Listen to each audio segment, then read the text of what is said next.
മുൻമഴയ്ക്കായിട്ടും പിന്മഴയ്ക്കായിട്ടുമൊക്കെ കാത്തിരുന്ന് ഒടുവിൽ ഫലം ലഭിക്കുന്നത് പോലെ നാം കർത്താവിൻ്റെ വരവിന് വേണ്ടി ദീർഘക്ഷമയോടെ കാത്തിരിക്കണം.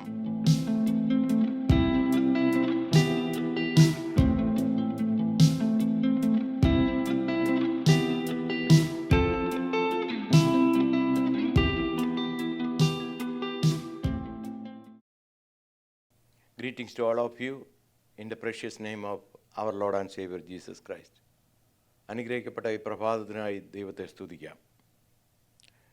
ഇന്നത്തെ ചിന്തയ്ക്കായിട്ട് ഞാൻ വായിപ്പാൻ ആഗ്രഹിക്കുന്ന വേദഭാഗം യോഹന്നാൻ എഴുതിയ 1-ാം ലേഖനം അതിൻ്റെ 2-ാം അധ്യായം 18-19 വാക്യങ്ങളാണ്. 1 John chapter 2 verses 18 and 19. കുഞ്ഞുങ്ങളെ, ഇത് അന്ത്യനാഴികയാകുന്നു. എതിർ ക്രിസ്തു വരുന്നു എന്ന് നിങ്ങൾ കേട്ടിട്ടുണ്ടല്ലോ. ഇപ്പോൾ അനേകം എതിർ ക്രിസ്തുക്കൾ എഴുന്നേറ്റിരിക്കാൻ അന്ത്യനാഴികയാകുന്നുവെന്ന് നമുക്കറിയാം. അവർ നമ്മുടെ ഇടയിൽ നിന്ന് പുറപ്പെട്ടുവെങ്കിലും നമുക്കുള്ളവർ ആയിരുന്നില്ല. അവർ നമുക്കുള്ളവർ ആയിരുന്നു എങ്കിൽ നമ്മോടുകൂടെ പാർക്കുമായിരുന്നു. എന്നാൽ എല്ലാവരും നമുക്കുള്ളവരല്ല എന്ന് പ്രസിദ്ധമാക്കേണ്ടതല്ലോ. Price the Lord. ഇത് നമ്മളിവിടെ കാണുന്നത് അപ്പോസ്തലനായ യോഹന്നാൻ, യേശുവിനോട് കൂടെ നടന്നവൻ. അദ്ദേഹം പറയുകയാണ്, കുഞ്ഞുങ്ങളെ, ഇത് അന്ത്യനാഴികയാവുന്നു. Price the Lord. എതിർ ക്രിസ്തു വരും. അന്ത്യനാളുകൾ. Praise the Lord. കർത്താവ് പറഞ്ഞു, ഈ വെളിപ്പാട് പുസ്തകത്തിൽ നമ്മൾ അവസാന അധ്യായം വായിക്കുമ്പോൾ അവിടെ കാണുന്നുണ്ട്, ഇതാ ഞാൻ വേഗം വരുന്നു. ഇത് അന്ത്യനാളുകളാണെന്ന് വെളിപ്പാട് പുസ്തകം എഴുതിയ യോഹന്നാൻ പറയുന്നു. അതുപോലെ യേശു പറയുന്നു, ഇതാ ഞാൻ വേഗം വരുന്നു. ഇത് നമ്മൾ കേൾക്കാൻ തുടങ്ങിയിട്ട് ജനിച്ചപ്പോൾ തൊട്ട് കേൾക്കുകയാണ്. എന്ന് മാത്രമല്ല, കഴിഞ്ഞ 2000 കൊല്ലം ആയിട്ട് സഭ പറയുന്നത് ഇതാണ്, ഇതാ കർത്താവ് വേഗം വരുന്നു. അപ്പോൾ ഈ വേഗം വരുന്നു, അന്ത്യനാള് എന്നൊക്കെ പറയുന്നതിൻ്റെ അർത്ഥം എന്താണ് എന്ന് നമുക്ക് അല്പമായി ചിന്തിക്കാം. സഭാപിതാവായ ഇഗ്നേഷ്യസ് AD 110 പറഞ്ഞു, കർത്താവ് വേഗം വരുന്നു, കർത്താവിൻ്റെ വരവ് സമീപമായെന്ന് പറഞ്ഞു. അതുപോലെ ഹിപ്പോലറ്റിക്കസ് എന്ന് പറയുന്ന സഭാപിതാവ് AD 236 പറഞ്ഞ് AD 500 കർത്താവ് വരും. അദ്ദേഹത്തിൻ്റെ പ്രതീക്ഷയായിരുന്നു. അതുപോലെ മാർട്ടിൻ ലൂതർ, അദ്ദേഹത്തെ നമ്മൾ അറിയപ്പെടുന്ന റിഫോർമർ എന്നാണ്.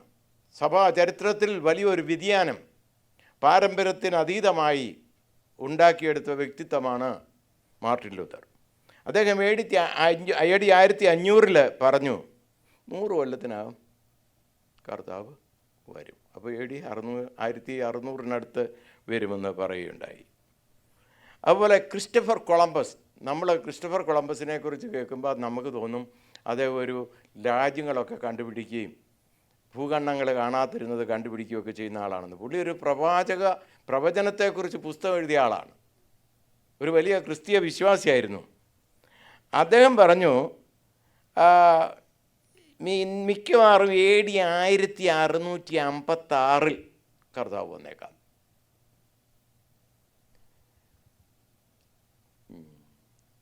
1986 ഒരു ശാസ്ത്രജ്ഞൻ, പുള്ളി ദൈവഭക്തനോടാണ്, അദ്ദേഹം ഒരു പുസ്തകം എഴുതി, 86 reasons that the Lord will come back on 1986. അത് പറഞ്ഞിട്ട് കുറേ വർഷങ്ങളായി, പക്ഷേ യേശു വന്നില്ല. അപ്പം ഇതൊക്കെ കാണുമ്പോൾ ചിലർക്ക് തോന്നും ഇനി യേശു വരത്തില്ലായിരിക്കും. വേറൊരുത്തർ ചിന്തിക്കും ഈ അന്ത്യനാൾ എന്നാണ്. ഇങ്ങനെയുള്ള പല ചിന്തകളും നമ്മുടെ ചിന്താമണ്ഡലങ്ങളിൽ കടന്നു വരാം. അന്ത്യനാൾ എന്ന് തുടങ്ങി അപ്പോസ്തല പ്രവൃത്തി 2-ാം അധ്യായം എഴുതുന്നത് ലൂക്കോസാണ്. വായിക്കണ്ട, എടുക്കണ്ട. അപ്പം ഈ അപ്പോസ്തലനായ പത്രോസ് അവിടെ കൂടിയിരിക്കുന്ന ജനാവലി അഭിസംബോധന ചെയ്തുകൊണ്ട് പ്രസ്താവിക്കുന്ന ഒരു വാക്കുണ്ട്. അവിടെ ഇരുന്നവരൊക്കെ അന്യഭാഷ പറഞ്ഞു. അന്ന് ആ കാലത്ത് മറ്റ് രാജ്യത്തിൻ്റെ പല ഭാഗങ്ങളിൽ നിന്ന്, ലോകത്തിൻ്റെ പല ഭാഗങ്ങളിൽ നിന്ന് ആളുകൾ ഈ പെരുന്നാൾ കൂടാൻ വന്നിട്ടുണ്ട്. പേർഷ്യയിൽ നിന്ന് വന്നിട്ടുണ്ട്, അങ്ങനെ പലയിടത്തു നിന്ന് വന്നിട്ടുണ്ട്. എന്നാൽ ഇവിടെ കൂടിയിരുന്നവരെല്ലാം വലിയ തകർത്ത് ഭയങ്കര ദൈവത്തെ സ്തുതിക്കുകയും ആർക്കുകയും ഒക്കെ ചെയ്തുകൊണ്ട് അവരവർ ജനിച്ചു വളർന്ന അവരുടെ ഭാഷകളിൽ അന്യഭാഷ പറയുന്നത് കേട്ടു, ദൈവത്തെ സ്തുതിക്കുവാനിടയായി. അപ്പോൾ പറഞ്ഞു, അവിടെ ഇരുന്ന ചില ആൾക്കാർ പറഞ്ഞു, എല്ലാ കൂട്ടത്തിലും ഉണ്ടല്ലോ കുറേ ആൾക്കാർ നല്ല ഇടയ്ക്ക് അതിനെയൊക്കെ കമൻ്റ് അടിക്കാൻ കഴിയുന്നവർ. ഇവരെല്ലാം ഈ ഒരു കൂട്ടർക്ക് മനസ്സിലാകും, വേറൊരു കൂട്ടർക്ക് മനസ്സിലാകുന്നില്ല. പേർഷ്യയിൽ നിന്ന് വന്നവർക്ക് പാർസി ലാംഗ്വേജിലാണ് ഇവർ അന്യഭാഷ പറയുന്നത് കേൾക്കുന്നത്. അന്ത്യോക്യയിൽ നിന്ന് വന്നവർക്ക് അന്ത്യോക്യയിൽ നിന്ന് ഉള്ള ഭാഷ കേൾക്കുന്നു, എത്യോപ്യയിൽ നിന്നുള്ളവർക്ക് അവരുടെ ഭാഷ കേൾക്കുന്നു. അല്ലാത്തവർക്കൊന്നും മനസ്സിലും ആകുന്നില്ല, അന്യഭാഷ ഇങ്ങനെ തുടരുകയാണ്. അപ്പോൾ ഒരുത്തൻ അവിടെ നിന്ന് പറഞ്ഞ്, ഇവനെല്ലാം കള്ളടിച്ച് ബൂസായിച്ച് പറയുക, ഈ ഭാഷ നമുക്കൊന്നും മനസ്സിലാകുന്നില്ല, ഇത് കള്ളടിച്ചേച്ച് പറയുകയാണ്, വീഞ്ഞു കുടിച്ച് മത്തരായിരിക്കുക എന്ന് പറഞ്ഞു. അപ്പോൾ പത്രോസ് അപ്പോസ്തലൻ അവിടോട്ട് എഴുന്നേറ്റ് നിന്ന് 11 പേരോട് കൂടെ നിന്നുകൊണ്ട് പറഞ്ഞു, നിങ്ങൾ ഉദ്ദേശിക്കുന്ന പോലെ ഇവർ മദ്യപിച്ചവരല്ല. ഇതിപ്പോൾ രാവിലെ 3 മണി നേരമേ ആയിട്ടുള്ളൂ. 6 മണിക്കാണ് 1 മണി, 6 മണിയാണ് 3 മണി എന്ന് പറയുമ്പോൾ 9 മണി ആയിട്ടുള്ളൂ. രാവിലെ 9 മണിക്കൊന്നും ആരും കള്ളടിച്ച് പൂസാകത്തില്ല. ഇപ്പോൾ ഇസ്രായേൽക്കാരുടെ പ്രമാണം അനുസരിച്ച് ഈവനിങ്ങിലൊക്കെ കള്ളു കുടിക്കാവുന്ന, രാവിലെ ഒന്നും അവർ മദ്യപിക്കത്തില്ല. പക്ഷേ ഇപ്പോഴത്തെ കാലത്ത് എഴുന്നേറ്റ് വരുമ്പോഴേ കള്ളും കുടിച്ചു വരുന്നവരും ഉണ്ട്. അപ്പോൾ പത്രോസിൻ്റെ പ്രസ്താവന ശരിയല്ല ഇന്നത്തെ കാലത്ത്. അന്നത്തെ കാലത്ത് ശരിയായി. എബ്രായ സംസ്കാരത്തിൽ രാവിലെ 9 മണിക്കൊന്നും ആരും കള്ളു കുടിക്കുകയില്ല. എന്നിട്ട് പറയാണ്, ഇത് പ്രവാചക പുസ്തകത്തിൽ പറഞ്ഞിരിക്കുന്നത് പോലെ എന്ന് പറഞ്ഞുകൊണ്ട് ജോവേൽ പുസ്തകത്തിൽ നിന്ന് ഒരു കോട്ട് ചെയ്യുകയാണ് പത്രോസ്. അന്ത്യകാലത്ത് ഞാൻ സകല ജഡത്തിൻ്റെ മേലും എൻ്റെ ആത്മാവിനെ പകരും, നിങ്ങളുടെ പുത്രന്മാരും പുത്രിമാരും പ്രവചിക്കും, നിങ്ങളുടെ വൃദ്ധന്മാർ ദർശനങ്ങൾ കാണും, എൻ്റെ ദാസന്മാരുടെ മേലും ദാസിമാരുടെ മേലും കൂടി ആ നാളുകളിൽ ഞാൻ എൻ്റെ ആത്മാവിനെ പകരും, അവരും പ്രവചിക്കും എന്ന് ജോവേൽ പ്രവാചകൻ അന്ത്യകാലത്തെക്കുറിച്ച് പറഞ്ഞിരിക്കുന്നതിനെ പത്രോസ് കോട്ട് ചെയ്ത് പ്രസംഗിച്ചു. ഇതെന്നാ 2000 കൊല്ലങ്ങൾക്ക് മുമ്പ്. യേശു മരിച്ച് അടക്കപ്പെട്ട് ഉയർത്തെഴുന്നേറ്റിട്ട് എത്ര നാളായി? 40 ദിവസം, അല്ല 50-ാം ദിവസം. 50-ാം ദിവസത്തിനാണ് പെന്തക്കോസ്തി എന്ന് പറയുന്നത്, ഉയർത്തെഴുന്നേറ്റതിൻ്റെ 50-ാം പൊക്കം. അപ്പോൾ AD അല്ലെങ്കിൽ ഒരു 334 ഇന്നേക്ക് 2000 വർഷങ്ങൾക്ക് മുമ്പ് പത്രോസ് അതിനെക്കുറിച്ച് പറഞ്ഞ അന്ത്യനാളാണ്. യേശു സ്വർഗാരോഹണം ചെയ്തത് മുതൽ യേശു മടങ്ങി വരുന്നത് വരെയുള്ള സമയമാണ് അന്ത്യകാലം. അന്ത്യകാലത്തിൻ്റെ ആദ്യ ഭാഗം ആ സെഹിയോൻ മാളികയിൽ കൂടിയിരുന്ന് പത്രോസ് പ്രസംഗിക്കുന്ന പ്രസംഗത്തിൻ്റെ സമയമാണെങ്കിൽ ഇത് അന്ത്യകാലത്തിൻ്റെ അവസാന യാമങ്ങളാണ് എന്ന് നാം മനസ്സിലാക്കണം. 2000 വർഷത്തിന് മുമ്പ് അന്ത്യകാലം തുടങ്ങിയെങ്കിൽ അതിൻ്റെ അന്ത്യകാലത്തിൻ്റെ ആരംഭഭാവമെങ്കിൽ ഇത് അന്ത്യകാലത്തിൻ്റെ അന്തിമ ഭാഗമാണ്. ഹല്ലേലൂയ. എന്ന് പറഞ്ഞാൽ ക്ലോക്കേൽ 1 എന്ന് പറയുന്ന ഫിഗറായിരുന്നു അന്നെങ്കിൽ ഇന്ന് 12 അന്ത്യകാലത്തിൻ്റെ അന്ത്യനിമിഷങ്ങളിലേക്ക് നാം കടന്നു വന്നിരിക്കുകയാണെന്ന് നമ്മൾ മനസ്സിലാക്കണം. Price the Lord. ഹല്ലേലൂയ. 1 തെസ്സലോനി 1:10 ഇങ്ങനെ പറയുന്നുണ്ട്, വരുവാനുള്ള കോപത്തിൽ നിന്ന് നമ്മെ വിടുവിപ്പാനാണ് മശിഹ വരുന്നത്. നമുക്കറിയാം, അന്തിക്രിസ്തു ഭരിക്കുമ്പോൾ ദൈവത്തിൻ്റെ ക്രോധം അല്ലെങ്കിൽ കോപം ഈ ഭൂമിമേൽ ചൊരിയും. ക്രോധ കലശങ്ങൾ ഈ ഭൂമിയിലേക്ക് എറിയുന്നതിനെക്കുറിച്ച് വെളിപ്പാട് പുസ്തകത്തിൽ പറയുന്നുണ്ട്. ഈ ക്രോധം സഹിച്ചു നിൽക്കുന്നത് ആരാണ്? അന്ന് ഈ ഭൂമിയിലായിരിക്കുന്ന യഹൂദജാതി പ്രത്യേകമായും മറ്റുള്ള ലോകജാതികളായി ഉണ്ട്. എന്നാൽ ആ ക്രോധത്തിൽ നിന്ന് നമ്മെ വിടുവിപ്പാൻ യേശു വരും. അപ്പോൾ ഈ കോപം എന്ന് പറയുന്നത് വരാനുള്ള ന്യായവിധി അല്ലെങ്കിൽ 7 വർഷത്തെ മഹാ ഉപദ്രവം അല്ലെങ്കിൽ പീഡനമെന്നൊക്കെ നമ്മൾ പറയും. പക്ഷേ അതിൽ നിന്ന് വിടുവിപ്പാൻ അതിന് മുമ്പായി മശിഹ വരുമെന്ന് 1 തെസ്സലോനി 1:10 പറയുന്നു. അതുപോലെ ഫിലിപ്പിയ ലേഖനം 3:20 ഇങ്ങനെ പറയുന്നു, നമ്മുടെ പൗരത്വം സ്വർഗത്തിലാകുന്നു. ഹല്ലേലൂയ. അവിടെ നിന്ന് നമ്മുടെ കർത്താവ് തനിക്കായി കാത്തിരിക്കുന്നവർക്കായി വരും.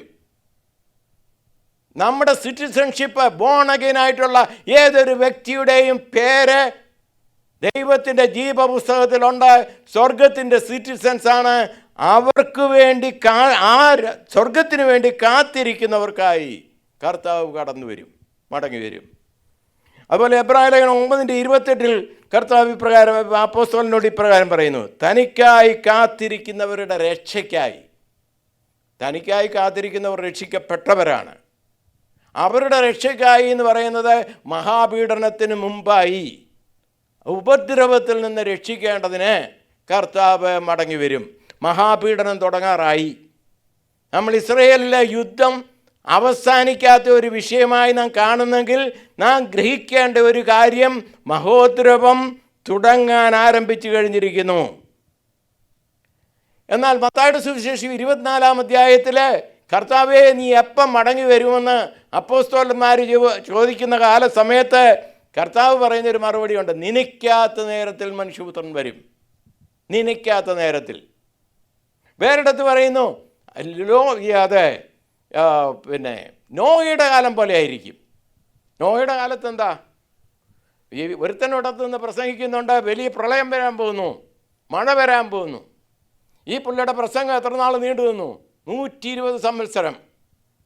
ഈ കേട്ടവർക്കൊക്കെ തോന്നി അവർ മഴ അന്ന് വരെ കണ്ടിട്ടില്ല, മഴ അന്ന് വരെ ഉണ്ടായിരുന്നില്ല. ഡ്യൂസ് പൊങ്ങി വരും രാവിലെ ആകുമ്പം എല്ലാ സസ്യലതാദികളും തണുക്കത്തക്കവണ്ണം മഞ്ഞുണ്ട്. മഴ ഉണ്ടായിട്ടില്ല. ഈ പുള്ളി 120 വർഷമായി പറയുന്നു മഴ വരാൻ പോകുന്നു, പ്രളയം ഉണ്ടാകാൻ പോകുന്നു, രക്ഷപ്പെടേണ്ടിയവരെല്ലാം ഈ പെട്ടകത്തിൽ കയറിക്കൂ. അവിടെയുള്ള ചുറ്റുപാടുള്ളവർ പറഞ്ഞു, ഈ മനുഷ്യനൊരു നല്ല മനുഷ്യനായിരുന്നു കേട്ടോ, നമുക്ക് അവനെ ചെറുപ്പത്തൊട്ട് അറിയാവുന്നതാണ്. ചില പ്രായമുള്ളവർ പറഞ്ഞു. ഇയാൾ മെഥൂശലഹിൻ്റെ വംശത്തിൽപ്പെട്ടവനാണ്. പുള്ളി പറഞ്ഞു, ഞാൻ ഈ മെഥൂശലഹിനെ കുറിച്ച് പറഞ്ഞത് ഇവൻ മരിക്കുമ്പോഴത് നടക്കും. ആനോക്കിൻ്റെ മകനാണല്ലോ മെഥൂശലഹ്. ഇവൻ മരിക്കുമ്പോൾ അത് സംഭവിക്കും. എന്താ? പ്രളയം.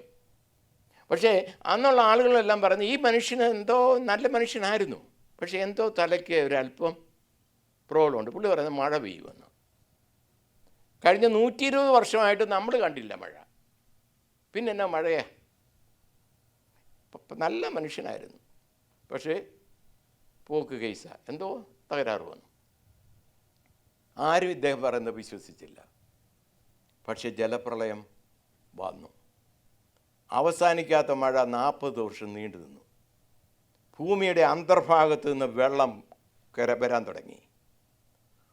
ആകാശത്തിൻ്റെ മേളിൽ കെട്ടിയിരുന്ന വെള്ളം ഭൂമിയിലേക്ക് വീഴാൻ തുടങ്ങി. ചുരുക്കം പറഞ്ഞാൽ ജലം ഈ ഭൂമി മുഴുവൻ, എവറസ്റ്റ് കൊടുമുടി ഉൾപ്പെടെ സകലവും നിരക്കത്തക്ക രീതിയിൽ വെള്ളത്താൽ ഈ ഭൂമി നിറഞ്ഞു. അത് സംഭവിച്ചു എന്ന് പറഞ്ഞതുപോലെ മനുഷ്യപുത്രൻ്റെ വരവെങ്കിലുമാകും. കർത്താവിൻ്റെ വരവ് സമീപമായിരിക്കുന്നു. രക്ഷിക്കപ്പെട്ട പൈതങ്ങളുടെ രക്ഷയ്ക്കായി കർത്താവ് വരുന്നു. മഹോദ്രവത്തിൽ നിന്ന് അവരെ രക്ഷിപ്പാനായി കർത്താവ് വരുന്നു. ഈ ഭൂമി മഹോദ്രവത്തിലൂടെ കടന്നു പോകും. അന്തിക്രിസ്തു വരും, ഈ ലോകത്തെ ഭരിക്കും എന്നുള്ള യാഥാർത്ഥ്യം നമ്മൾ മനസ്സിലാക്കണം. 2 തെസ്സലോനിക്കർ 2:3 പറയുന്നു, ആദ്യമേ വിശ്വാസത്യാഗം സംഭവിക്കണം എന്ന് പറഞ്ഞാൽ വിശ്വാസികളുടെ വിശ്വാസമൊക്കെ ഒന്ന് ത്യാഗം, അത് ത്യജിക്കുന്ന അനുഭവം ഉണ്ടാകും. നമ്മളിന്ന് ലോകത്തിൽ എവിടെ നോക്കിയാലും ഇതിന് വിശ്വാസത്തിന് മങ്ങലേൽക്കുന്നുണ്ട്. നമ്മുടെ ചെറുപ്പത്തിലുണ്ടായിരുന്ന വിശ്വാസം ഇന്ന് പല ആളുകളിലും ഇല്ല. യേശു വരുമോ എന്ന് ചോദിച്ചാൽ തന്നെ സംശയദൃക്കോടുകൂടെയാണ്, കണ്ണുകളോടുകൂടാണ് ആളുകൾ കാണുന്നത്. വരത്തില്ലായിരിക്കും, ഇതൊരു ഫിലോസഫി ആയിരിക്കും, ഇതൊരു തിയറി ആയിരിക്കും. യേശു വരാനൊന്നും പോകുന്നില്ല. ലോകസ്ഥാപനം മുതൽ ഈ ഭൂമി ഇങ്ങനെ തന്നെ പോകുന്നു, ഒരു വ്യത്യാസവും വന്നിട്ടില്ല, സംഭവിക്കത്തില്ല. ആ വിശ്വാസം തീരും.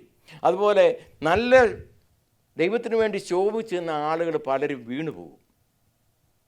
ഇത് കാണുമ്പോൾ നമുക്ക് തോന്നും, അങ്ങനെ അവന് കർത്താവിന് വേണ്ടി നിന്നവൻ അവൻ വീണു, പിന്നെ എന്തിനായി പറഞ്ഞിട്ട് കാര്യം? കർത്താവ് വരാനും പോകുന്നില്ല, ഇതൊക്കെ ഒരു മിഥ്യയാണ് എന്ന് ചിന്തിക്കുന്ന ഒരു കാലം വരും. അങ്ങനെ ഉണ്ടാകുന്ന ഒരു കാലഘട്ടത്തിൽ നാശയോഗ്യൻ പ്രത്യക്ഷപ്പെടുമെന്ന് 2 തെസ്സലോനിക്കർ 2:3 പൗലോസ് പറയുന്നു.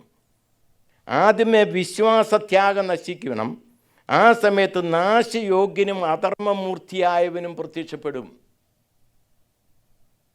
നാശയോഗ്യൻ എന്ന് പറയുന്ന അന്തിക്രിസ്തുവിനെ കുറിച്ചാണ്. അവൻ ഭരിക്കുക. ആൻറ്റി എന്ന് പറഞ്ഞാൽ എഗൻസ്റ്റ് എന്നുള്ള അർത്ഥമാണ്. ക്രിസ്തേശുവിനെതിരായിട്ട് അവൻ നിൽക്കും എന്ന് മാത്രമല്ല, ഇൻസ്റ്റെഡ് ഓഫ് ക്രിസ്തുവിന് പകരക്കാരനാണ്, ഞാനാണ് മശിഹ എന്ന ആളുകൾക്ക് തോന്നിക്കത്തക്ക രീതിയിൽ അവൻ ഇടപെടും. അത്ഭുതങ്ങൾ ചെയ്യും, അടയാളങ്ങൾ ചെയ്യും. യഹൂദന്മാർ അവനെ വിശ്വസിക്കും. യേശു പറഞ്ഞു, ഞാൻ എൻ്റെ പിതാവിൻ്റെ നാമത്തിൽ വന്നു, നിങ്ങളെന്നെ കൈക്കൊണ്ടില്ല. എന്നാൽ ഒരുവൻ സ്വന്തം നാമത്തിൽ വരും, നിങ്ങൾ അവനെ കൈക്കൊള്ളും. യേശു പിതാവിൻ്റെ നാമത്തിലും ജീവനുള്ള ദൈവമായ ആത്മാവാം ദൈവത്തെ, സ്വഭാവത്തെ വാസ്തവമായി മനസ്സിനിൽ മനുഷ്യർക്ക് പ്രദർശിപ്പിക്കേണ്ടതിനും കടന്നു വന്നെങ്കിൽ, എൻ്റെ പിതാവ് ചെയ്യുന്നത് കണ്ണ് കാണുന്നത് പോലെ ഞാൻ പ്രവർത്തിക്കുന്നു എന്ന് പറഞ്ഞുകൊണ്ട് എന്നെ കണ്ടവൻ പിതാവിനെ കണ്ടിരിക്കുന്നു എന്ന് ജഡത്തിൽ വെളിപ്പെട്ടവൻ പ്രഖ്യാപിച്ച് പിതാവിനെ അഥവാ സത്യദൈവത്തെ വെളിപ്പെടുത്തിയതെങ്കിൽ അന്തിക്രിസ്തുവിന് പറയാനുള്ളത്, എന്നെ കാണുവീൻ, ഞാനാണ് സാക്ഷാൽ സാത്താൻ എന്ന് വെളിപ്പെടുത്തത്തക്ക രീതിയിൽ സാത്താൻ്റെ പ്രതിപുരുഷനായി അവൻ കടന്നു വരും. Praise the Lord. Hallelujah. Praise the Lord. ഞാൻ പലപ്പോഴും യേശു ഒരിക്കലും താനൊരു കാര്യം ചെയ്യുന്നതായിട്ട് പറയത്തില്ല. താൻ പറയുന്നത്, എൻ്റെ പിതാവ് ചെയ്ത് കണ്ടതുപോലെ ഞാൻ പ്രവർത്തിക്കുന്നു. Praise the Lord. നമുക്ക് വേറൊരു വേദഭാഗം ശ്രദ്ധയിലേക്ക് കൊണ്ടുവരാൻ ഞാൻ ആഗ്രഹിക്കുന്നു. ഒന്ന് യോഹന്നാൻ്റെ പുസ്തകം ലേഖനം, യോഹന്നാൻ്റെ 1-ാം ലേഖനം 2-ാം അധ്യായം 27-ാം വാക്യം. എന്നാൽ സഹോദരന്മാരെ, കർത്താവിൻ്റെ പ്രത്യക്ഷത വരെ ദീർഘക്ഷമയോടിരിപ്പീൻ. കൃഷിക്കാരൻ ഭൂമിയുടെ വിലയേറിയ ഫലത്തിനെ കാത്തുകൊണ്ട് മുൻമഴയും പിന്മഴയും അതിനോട് കിട്ടുവോളം ദീർഘക്ഷമയോടിരിക്കുന്നുവല്ലോ. നിങ്ങളും ദീർഘക്ഷമയോടിരിപ്പീൻ. നിങ്ങളുടെ ഹൃദയം സ്ഥിരമാക്കുവിൻ, കർത്താവിൻ്റെ പ്രത്യക്ഷത സമീപിച്ചിരിക്കുന്നു. അപ്പോൾ ഇവിടെ അപ്പോസ്തലൻ പറയുകയാണ്,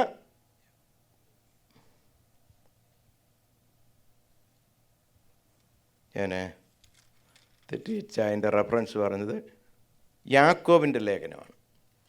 യാക്കോബിൻ്റെ ലേഖനം അതിൻ്റെ 5-ാം അധ്യായം 7-ാം വാക്യം. എന്നാൽ സഹോദരന്മാരെ, കർത്താവിൻ്റെ പ്രത്യക്ഷത വരെ ദീർഘക്ഷമയോടിരിപ്പീൻ. കൃഷിക്കാരൻ ഭൂമിയുടെ വിലയേറിയ ഫലത്തിന് കാത്തുകൊണ്ട് മുൻമഴയും പിന്മഴയും അതിന് കിട്ടുവോളം ദീർഘക്ഷമയോടിരിക്കുന്നുവല്ലോ. നിങ്ങളും ദീർഘക്ഷമയോടിരിപ്പീൻ. നിങ്ങളുടെ ഹൃദയം സ്ഥിരമാക്കുവിൻ, കർത്താവിൻ്റെ പ്രത്യക്ഷത സമീപിച്ചിരിക്കുന്നു. ഹല്ലേലൂയ, സ്തോത്രം. അതുപോലെ ഇവിടെ പറയുന്നത് ദീർഘക്ഷമയോടിരിക്കണം. ഈ ദീർഘക്ഷമ എന്ന് പറയുന്നത് എന്താണ്? ദീർഘക്ഷമ. ആ ദീർഘത്തിന് സമയം ദീർഘമാണ്.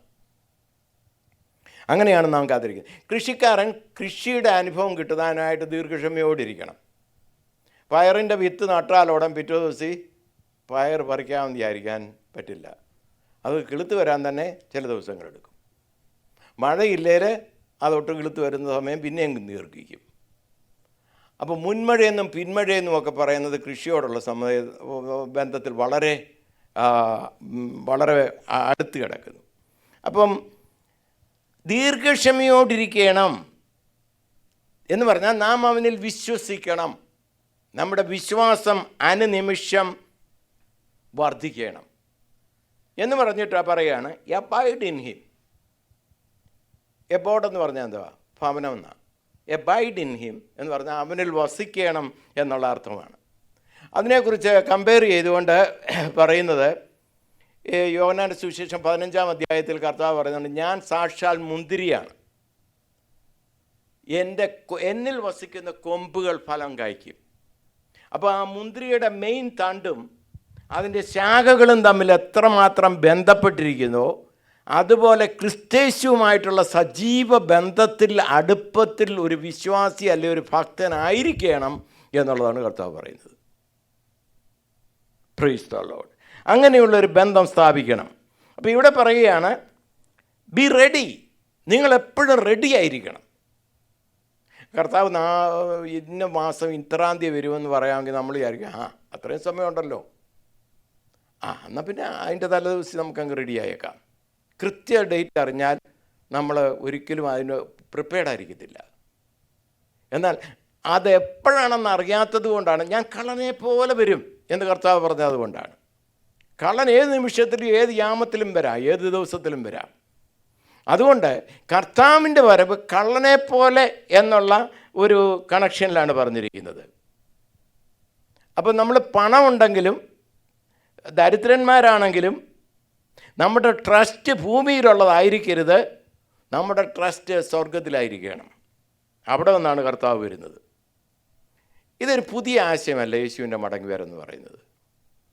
പഴയ നിയമത്തിൽ പല ഭാഗത്ത് ഇത് പറയുന്നുണ്ട്. യെശയ്യാ പ്രവാചകൻ ശക്തമായിട്ട് പറയുന്നുണ്ട് മെസ്സിഹായുടെ വരവിനെക്കുറിച്ച്, രണ്ടാം വരവിനെക്കുറിച്ച്, തേജസ്സോടെ വരുന്ന പ്രഭയോടെ കൂടെ വരുന്നതിനെക്കുറിച്ച്.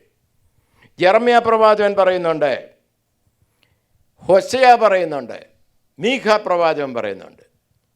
ഞാൻ അതിൻ്റെ ഒന്നും റെഫറൻസ് വായിപ്പിക്കുകയോ ചെയ്യുന്നില്ല. അതുപോലെ പുതിയ നിയമത്തിൽ പലയിടത്ത് പറയുന്നുണ്ട്. അപ്പോസ്തല പ്രവൃത്തി ലൂക്കോസ് അതേക്കുറിച്ച് പ്രതിപാദിക്കുന്നുണ്ട് 2-ാം അധ്യായത്തിൽ. അതുപോലെ പൗലോസ് തിമോത്തിക്ക് എഴുതിയ ലേഖനത്തിൽ പറയുന്നുണ്ട്. അതുപോലെ തെസ്സലോനിക്ക ലേഖനത്തിൽ പൗലോസ് പറയുന്നുണ്ട്. അതുപോലെ യാക്കോബ് അപ്പോസ്തലൻ ലേഖനം എഴുതിയെടുത്ത ഭാഗങ്ങൾ നമ്മൾ വായിച്ചു. അതുപോലെ പത്രോസ് പറയുന്നുണ്ട്. ഇവരെല്ലാം പഴയ നിയമത്തിലും പുതിയ നിയമത്തിലും ഒരുപോലെ കർത്താവായ യേശു ക്രിസ്തുവിൻ്റെ മടങ്ങി വരവിനെക്കുറിച്ച് പറയുന്നു. എന്നാൽ പഴയ നിയമ പിതാക്കന്മാർക്ക് തേജസ്സോടെ വരുന്ന ആ പ്രതിഭാസമാണ് ഗ്രഹിക്കാൻ കൂടുതൽ കഴിഞ്ഞിട്ടുള്ളത്. കാരണം ജാതികളിൽ നിന്ന് രക്ഷയുണ്ടാകേണ്ടതിന് യഹൂദന്മാർക്ക് അല്പമായ ഹൃദയകാഠിന്യം കൊടുത്തിരിക്കുന്നു എന്ന് ദൈവവചനം പറയുന്നു. യഹൂദൻ തങ്ങളുടെ മെസ്സിഹായെ കാണുന്നത് പ്രഭയോടുകൂടെ കർത്താവ് ഒലിവുമലയിൽ വരുമ്പോൾ മാത്രമാണ്. ഇന്ന് വരെ ജാതീയമായിട്ടോ രാജ്യപരമായിട്ടോ സാമൂഹികമായിട്ടോ അവർക്ക് യേശു അവരുടെ മസിയാണെന്ന് ഗ്രഹിപ്പാനുള്ള ദർശനം ലഭിച്ചിട്ടില്ല. ജാതികളുടെ സംഖ്യ തികയുവോളം യഹൂദന് ഹൃദയകാഠിന്യം കൊടുത്തിരിക്കുന്നു എന്നാണ് ദൈവവചനം പറയുന്നത്. അപ്പോൾ യഹൂദന് ഹൃദയകാഠിന്യം യേശുവിനെ അറിയാതെ വണ്ണം കൊടുത്തിരിക്കുന്നതിൽ ഭാഗ്യവാന്മാർ നമ്മളാണ്. യഹൂദരല്ലാത്തവർക്ക് യേശുവിനെ കണ്ടെത്തുവാൻ ഒരു ചാൻസ് ലഭിച്ചിരിക്കുക. അബ്രഹാമിനോട് ദൈവം പറഞ്ഞത് ഇങ്ങനെയാണ്, നിന്നിലൂടെ ഭൂമിയിലെ സകല ജാതികളും അനുഗ്രഹിക്കപ്പെടും. സകല ജാതികളും അനുഗ്രഹിക്കപ്പെടുന്നത് മിശിഹായിലൂടെ ലോകം മുഴുവൻ സുവിശേഷത്താൽ നിറയപ്പെടും. ഇന്ന് മിക്കവാറും ലോകത്തിൻ്റെ എല്ലാ ഭാഗങ്ങളിലുമുള്ള എല്ലാ ട്രൈബിലും പെട്ട ആളുകൾ സുവിശേഷം കേട്ട് കഴിഞ്ഞു. അതിൻ്റെ അർത്ഥം അവരൊക്കെ പലരും, കേട്ടവരെല്ലാം രക്ഷിക്കപ്പെട്ടു എന്നല്ല, കേട്ടവരിൽ കുറേ പേര് രക്ഷിക്കപ്പെട്ടു. അവർക്ക് സ്വീകരിപ്പാനും അതിനെ ഉപേക്ഷിക്കുവാനുമുള്ള ഫ്രീഡം ദൈവം കൊടുത്തിട്ടുണ്ട്. എന്നാൽ മിക്കവാറും ലോകത്തിലെ അറിയപ്പെട്ട എല്ലാ ഭാഷകളിലും എന്നല്ല, ഈവൻ ട്രൈബൽ ലാംഗ്വേജിൽ പോലും തിരുവചനം എഴുതപ്പെടുകയും ആളുകൾ സുവിശേഷം കേൾക്കപ്പെടുകയും ചെയ്തിരിക്കുന്ന ഒരു കാലഘട്ടമാണിത്. അബ്രഹാമിനോട് പറഞ്ഞത്, നിന്നാൽ ഭൂമിയിലെ സകല ജാതികളും രക്ഷിക്കപ്പെടും. ആ ജാതികൾ രക്ഷിക്കപ്പെടുന്നത് വരെ യഹൂദന് അല്പമായ ഹൃദയകാഠിന്യം കൊടുത്തിരിക്കുന്നു, അവരെ തള്ളിക്കളഞ്ഞിരിക്കുന്നു എന്ന് പറയുന്നില്ല. പൗലോസ് അപ്പോസ്തലൻ റോമാലേഖനം 11-ാം അധ്യായം എഴുതുമ്പോൾ ഇങ്ങനെ പറഞ്ഞു, യഹൂദനെ ദൈവം തള്ളിക്കളഞ്ഞിരിക്കുന്നുവെന്നോ? ഞാനും ഒരു യഹൂദനല്ലയോ? ജാതികളുടെ രക്ഷ നിറവേറുന്നത് വരെ യഹൂദന് കാഠിന്യം കൊടുത്തിരിക്കുന്നു. എന്നാൽ അന്തിക്രിസ്തു ഈ ഭൂമിയെ ഭരിക്കുമ്പോൾ യഹൂദൻ്റെ നേരെ തീവ്ര കോപം ഉണ്ടാകും. 3.5 വർഷം യഹൂദൻ ഷെയ്ക്കാൻ്റൊക്കെ കൊടുത്ത് യഹൂദനോട് പറയും, നിനക്ക് ഞാൻ ഒരു ആലയം പണിയിച്ചു തരാം. യെരുശലേമിൽ അവർ ദേവാലയം പണിയപ്പെടും. കഴിഞ്ഞ 2000 കൊല്ലം ആയി ദേവാലയമില്ലാത്തവർക്ക് ദേവാലയം കിട്ടുമ്പോൾ അതൊരു മെസ്സിഹ തന്നു എന്നാണ് അവരുടെ വിശ്വാസം. എന്ന് മാത്രമല്ല, യഹൂദന്മാരുടെ വിശ്വാസം മെസ്സിഹ അവർക്ക് ദേവാലയം കൊണ്ട് കൊടുക്കുമെന്നുള്ളതാണ്.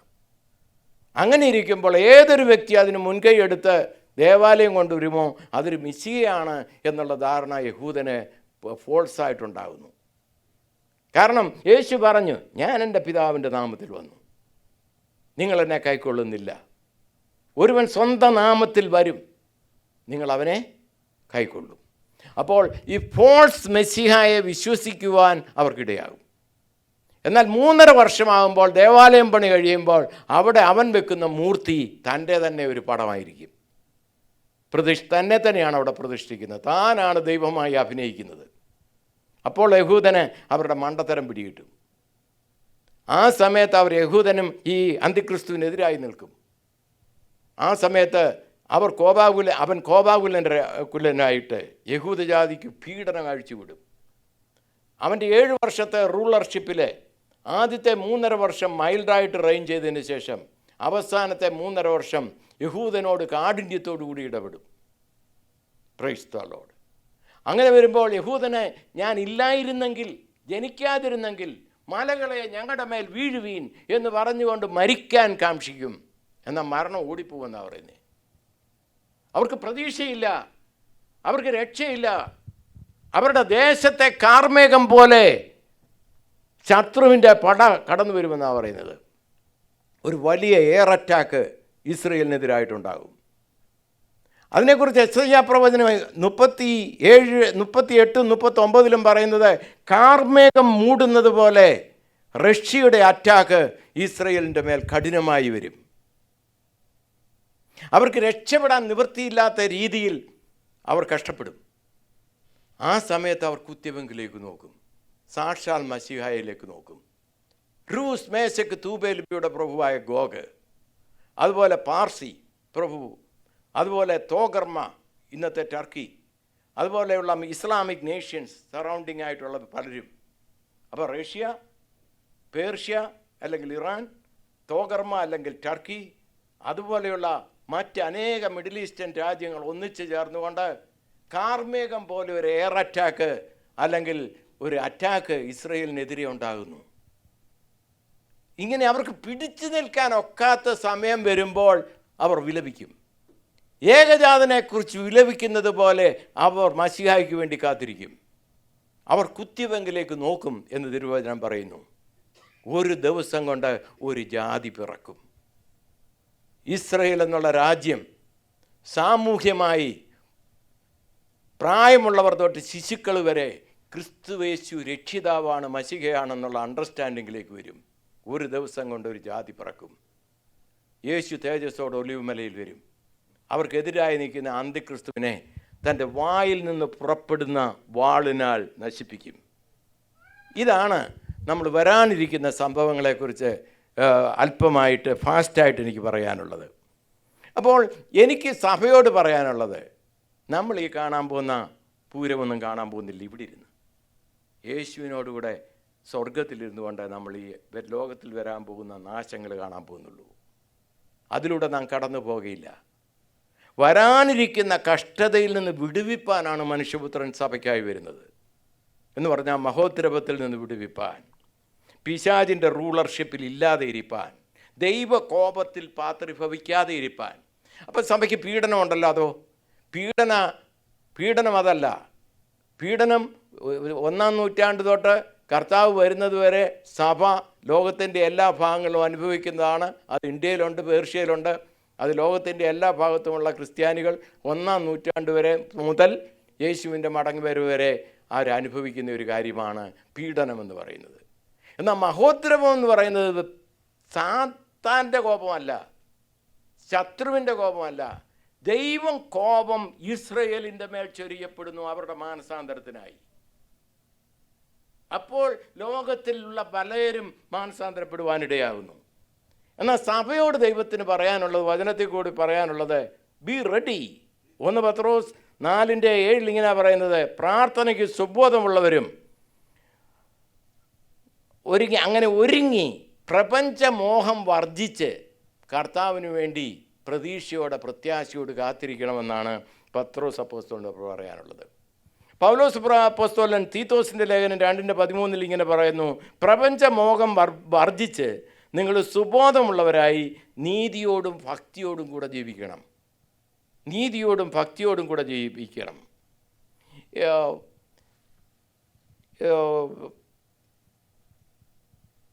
നമ്മൾ നോക്കേണ്ടത് ശവക്കുഴിയിലേക്ക് പോകാനിരിക്കുന്ന കാര്യത്തല്ല നോക്കിയിരിക്കേണ്ടത്. ഞാൻ മരിക്കും, ഞാൻ കല്ലറയിൽ അടക്കപ്പെടും, അതല്ല നോക്കിയിരിക്കേണ്ടത്.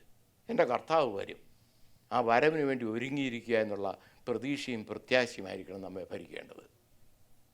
അല്ല ഞാൻ മരിച്ചു പോകും, എനിക്ക് ദേഹത്തിനൊക്കെ വേദനയുണ്ട്, രോഗമുണ്ട്, കാലിന് വേദനയുണ്ട്, മുട്ടിന് വേദനയുണ്ട്, അങ്ങനെയൊക്കെയുള്ള പല കാര്യങ്ങളും ഉള്ളവരാണ്. അങ്ങനെയുള്ള ഒരു വ്യക്തിയാണ് ഇവിടെ സ്റ്റേജിൽ നിന്ന് പറയുന്നത്.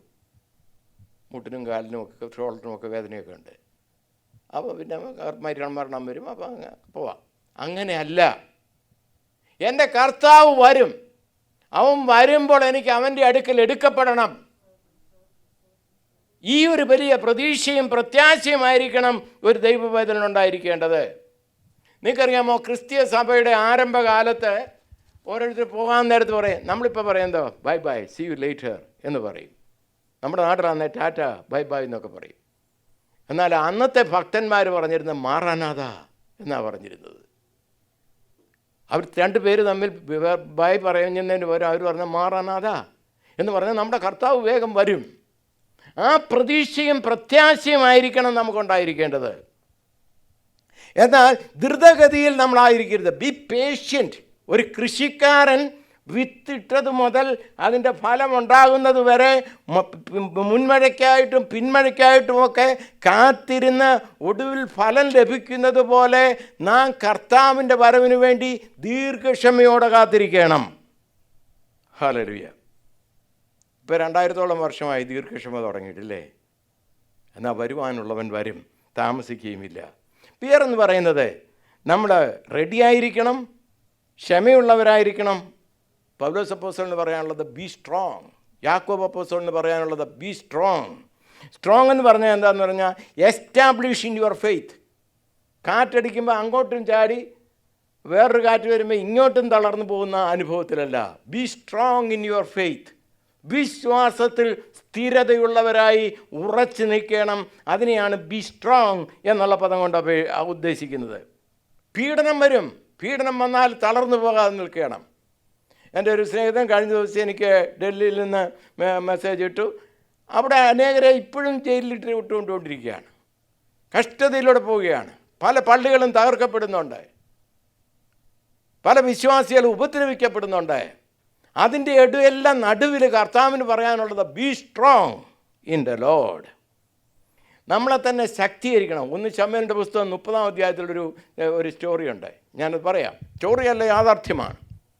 ദാവീദ് ഒരു യുദ്ധത്തിന് പോയി. തൻ്റെ കൂടെയുള്ള 600 പേരുടെ കൂടെയുള്ള സോൾജേഴ്സുണ്ട്. അവരുടെ ഭാര്യമാരും കുഞ്ഞുങ്ങളും ദാവീദിൻ്റെ ഭാര്യമാരും കുഞ്ഞുങ്ങളും ഒക്കെ അവിടെ ഉണ്ട്. തിരിച്ചു വന്നപ്പോഴത്തേക്ക് അവരെ ഒന്നും കാണാനില്ല. ശത്രു അവരെ പിടിച്ചുകൊണ്ട് പോയി. അപ്പോൾ ഈ 600 പേരും വാളെടുത്തു ദാവീദിനെ വെട്ടാനായിട്ട്. കൂടെ നടന്നവരിപ്പോൾ എതിരായി. 600 വാളുകൾ തനിക്കെതിരായിട്ട് നിൽക്കുകയാണ്. അപ്പോഴവിടെ ഒരു പ്രത്യേകിച്ച് പദം പറഞ്ഞിട്ടുണ്ട്, they will strengthen himself in the Lord. അതിനെക്കുറിച്ച് മലയാളത്തിൽ പറഞ്ഞാലോ, ദാവീദോ യഹോവയിൽ ധൈര്യപ്പെട്ടു. ധൈര്യപ്പെടാൻ ഒരു ചാൻസും ഇല്ല. 600 പേരെ കൂടെ ഉള്ളൂ. 600 പേരും വാളെടുത്തു ദാവീദിനെ വെട്ടാൻ. എൻ്റെ ഭാര്യമാർ പോയതും ഞങ്ങളുടെ കുഞ്ഞുങ്ങൾ നഷ്ടപ്പെട്ടതും നീ നിമിത്തമാണ് ദാവീദേ, നീ ജീവിക്കാൻ യോഗ്യനല്ല. എന്നാൽ ദാവീദ് യഹോവയിൽ ധൈര്യപ്പെട്ടു. പ്രതികൂലങ്ങൾ വരാം, രോഗങ്ങൾ വരാം, നിരാശാത്മകമായ സംഗതികൾ ജീവിതത്തിൽ നമ്മൾ അഭിമുഖീകരിക്കാം. എന്നാൽ അതിൻ്റെ എല്ലാം മധ്യത്തിൽ ദാവീദ് തന്നെത്താൻ ധൈര്യപ്പെട്ടു എന്ന് പറയുന്നത് പോലെ നമുക്ക് ധൈര്യപ്പെടാൻ സാധിക്കണം. Price the Lord. സ്ഥിരതയോടെ നിൽക്കാൻ ദൈവം നമ്മെക്കുറിച്ച് ആഗ്രഹിക്കുന്നു. സ്തോത്രം. ഫിലിപ്പിയർ ലേഖനം 2:12 ഇങ്ങനെ ഒരു വാക്യമുണ്ട്, work out your salvation in fear and trembling. ഭയത്തോടും വിറയലോടും കൂടെ നിങ്ങളുടെ രക്ഷയ്ക്കായി പ്രവർത്തിപ്പീൻ. രക്ഷയ്ക്ക് വേണ്ടി പ്രവർത്തനമോ? രക്ഷദാനമാണെന്നാണല്ലോ ഞാൻ പഠിച്ചിരിക്കുന്നത്. അതെ, അതങ്ങനെ തന്നെയാണ്. രക്ഷ ദൈവത്തിൻ്റെ ദാനമാണ്. By grace alone we are saved. പിന്നെ ഇവിടെ രക്ഷയ്ക്കായി പ്രവർത്തിപ്പീൻ എന്ന് പറയുന്നത് എന്താണ്? രക്ഷിക്കപ്പെട്ട നമ്മെ സൽപ്രവർത്തിക്കായി ദൈവം ആക്കി വച്ചിരിക്കുന്നു. നാം ദൈവത്തിന് വേണ്ടി പ്രവർത്തിക്കണം. അതനുസരിച്ചാണ് നമ്മുടെ റിവാർഡ് ലഭിക്കുന്നത് എന്നുള്ള അർത്ഥത്തിലാണ് രക്ഷയ്ക്കായി പ്രവർത്തിപ്പീൻ എന്നവിടെ പറഞ്ഞിരിക്കുന്നത്. നമുക്കൊരു വലിയൊരു ഹോപ്പുണ്ട്. നമ്മുടെ ഹോപ്പ് എന്താണ്? കർത്താവ് താൻ ഗംഭീരനാദത്തോടെ, പ്രധാന ദൂതൻ്റെ ശബ്ദത്തോടെ, സ്വർഗത്തിലെ കാഹളത്തോടെ മടങ്ങി വരും. അപ്പോൾ എന്ത് സംഭവിക്കും? കർത്താവിൽ ഭക്തിയോടെ മരിച്ചുപോയ മൃതന്മാർ ജീവനോട് ഉയർത്തെഴുന്നേൽക്കും. ജീവനോടിരിക്കുന്ന മൃതന്മാർ രൂപാന്തരപ്പെടും. നാം കർത്താവിനോടുകൂടെ അളവറ്റ കാലഘട്ടം ക്രിസ്തുവിനോടുകൂടെ വസിക്കും. അതാണ് നമ്മുടെ പ്രത്യാശ. അതിനെക്കുറിച്ച് അപ്പോസ്തലനായ യോഹന്നാൻ പറയുന്നത് ഇങ്ങനെയാണ്: അവൻ പ്രത്യക്ഷനാകുമ്പോൾ നാം അവനെ താൻ ഇരിക്കുന്നത് പോലെ കാണുന്നതാകിയാൽ അവനോട് സദൃശന്മാരായിത്തീരും. നാം തേജസ്സിൽ മടങ്ങി വരുന്ന കർത്താവിനെ നാം കാണുമ്പോൾ ആ തേജസ്സിയോട് അനുരൂപമാകുന്ന ഒരു അനുഭവം, ആ തേജസ്സിനെ നാം പ്രാപിക്കും എന്നാണ് കർത്താവ് പറയുന്നത്, വചനം പറയുന്നത്. അങ്ങനെയുള്ള നാം എന്തു ചെയ്യണം? കർത്താവിൻ്റെ വരവിന് മുമ്പായിട്ട് താൻ ഇച്ഛിക്കുന്ന കാര്യങ്ങളെ, അല്ലെ ക്രിസ്തുവിൻ്റെ എക്സ്റ്റൻഷനായി കർത്താവ് വന്ന ഒരു രാജ്യം സ്ഥാപിക്കാനാണ്. കർത്താവ് പ്രാർത്ഥിക്കാൻ പഠിപ്പിച്ചത് എന്താ? നിൻ്റെ രാജ്യം വരയണമേ. ആ കർത്താവിൻ്റെ രാജ്യം വരാനായിട്ട്, അല്ലെ അതിൻ്റെ എക്സ്റ്റൻഷന് വേണ്ടി നമുക്ക് എന്തെല്ലാം ചെയ്യാൻ കഴിയും? നമുക്കെങ്ങനെ ആത്മാക്കളുടെ രക്ഷയ്ക്കായി പ്രവർത്തിക്കാൻ കഴിയും? മറ്റുള്ളവരുടെ വിശ്വാസത്തിൽ ഉറപ്പിക്കാൻ എങ്ങനെ കഴിയും? മറ്റുള്ളവരെ പ്രത്യാശയുള്ളവരാക്കി എങ്ങനെ തീർക്കാൻ കഴിയും? നമുക്കെങ്ങനെ ദൈവസന്നിധിയിൽ സമയം വേർതിരിച്ച് പ്രാർത്ഥിക്കാൻ കഴിയും? ഈ രീതിയിൽ നമ്മുടെ സമയത്തെ തിരക്കാക്കിക്കൊണ്ട് മുന്നേറുവാൻ ദൈവം നമ്മെക്കുറിച്ച് ആഗ്രഹിക്കുന്നു. കർത്താവിൻ്റെ ഓരോങ്കിൽ രക്ഷിക്കപ്പെടാത്ത ഒരു വ്യക്തിയും പോകുകയില്ല. എന്നോട് ഇന്നലെ ജെയ്സ് എന്നോട് പറഞ്ഞു, അല്ല ഇന്ന് രാവിലെ പറഞ്ഞു, പാസ്റ്റർ ഞങ്ങളെ കഴിഞ്ഞ ആഴ്ച ഇട്ടത്, ഈ മെസ്സേജ് യൂട്യൂബിലിട്ടത് 1000 പേര് കൂടുതൽ ആളുകൾ കണ്ടു. More than 1000 people so it. അപ്പോൾ ഞാൻ അവരെ കൂട്ടി പറയുകയാണ്, എന്നെ കേൾക്കുന്ന ആരെങ്കിലും വീണ്ടും ജനനം പ്രാപിക്കാത്തവരായിട്ടുണ്ടെങ്കിൽ ഹൃദയത്തെ കർത്താവിനായിട്ട് സമർപ്പിക്കുക. ഹൃദയ സിംഹാസനത്തിൽ രാജാവായും കർത്താവായും ഈ ക്രിസ്തുവിനെ സ്വീകരിക്കുക. അവൻ വലിയവ ചെയ്യും. ജയോത്സവമായി നമ്മെ നടത്താൻ കർത്താവ് നമ്മെ സഹായിക്കും. ഈ വാക്കുകളാൽ, വചനങ്ങളാൽ ദൈവം നമ്മെ ഓരോരുത്തരെയും അനുഗ്രഹിക്കട്ടെ. May God bless you all. നിങ്ങൾക്ക് ഈ വീഡിയോ ഇഷ്ടമായാൽ കൂടുതൽ വീഡിയോകൾക്കായിട്ട് ഞങ്ങളുടെ ചാനൽ ലൈക്ക് ചെയ്യുക, സബ്സ്ക്രൈബ് ചെയ്യുവാനും മറക്കരുത്. May God bless you.